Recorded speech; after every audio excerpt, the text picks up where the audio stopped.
Today here at Drone Tech Review, I'm going to show you a real-world example of the DJI Mini 4 Pro capturing your adventure. So the destination is Mission Peak in Fremont, California.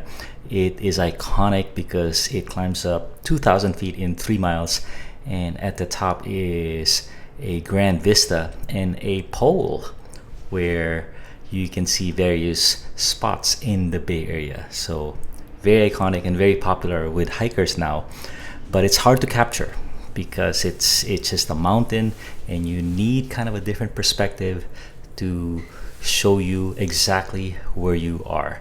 But this is what a drone is good at, and the Mini 4 Pro, with its maneuverability, its obstacle avoidance, and subject tracking, is a perfect way to capture it. So here it is, the peak after a bike ride or a 2-hour hike.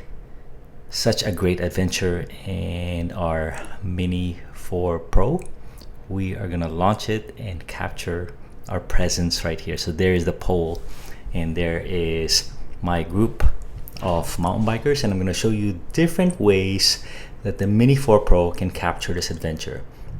So right here, it's using the pole as a point of interest. So it's rotating around it, getting a 360-degree view of everything. And there I am launching the drone. What's really cool is if once you're proficient, it doesn't detract from the experience. It only takes a couple minutes to set up the drone and launch it.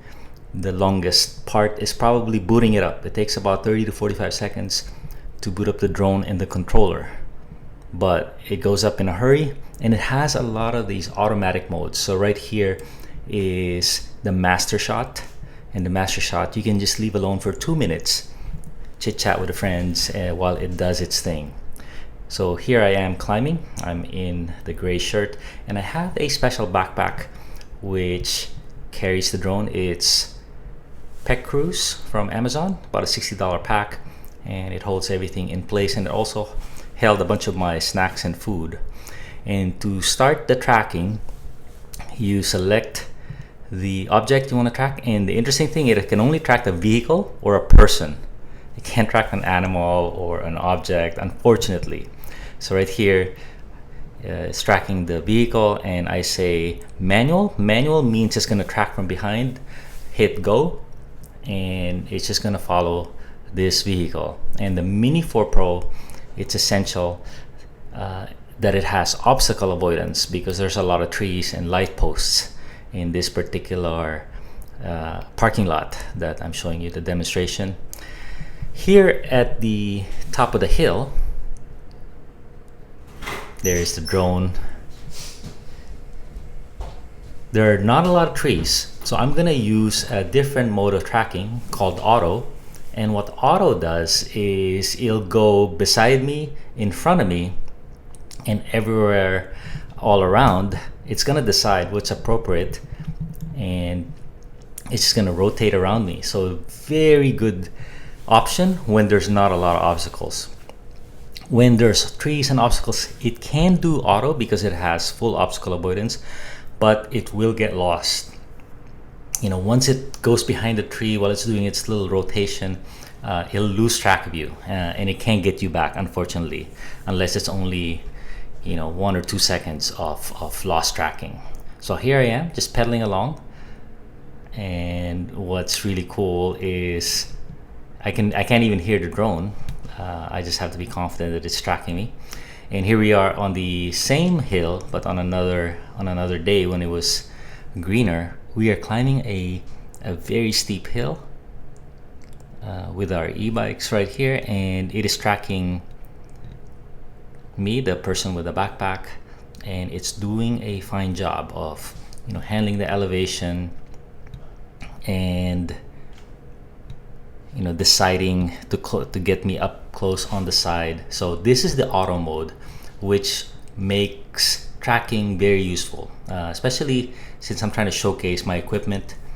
If you are being tracked from behind, you can't really see the bike that I'm riding, so it's not very useful for getting shots of the person or the equipment. But with auto, it's gonna go behind me, beside me, in front of me, but it will get lost when there's a lot of trees. And in this case, the hill, it got behind the hill and it couldn't find me, so it did get lost. So auto mode is a little more risky, even when there's a lot of kind of a tricky trail or a lot of obstacles around.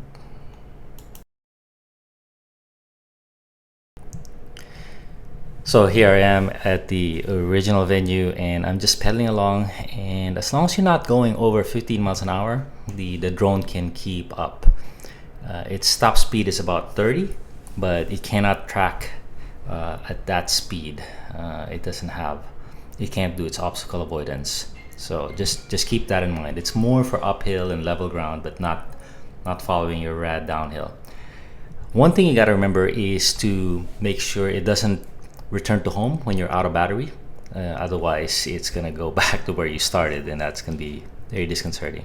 So here I am on a different venue on the same hill, and it's so cool. This drone has a range of about 5 miles, and I'm able to just go from the mountain pretty much close to the bay.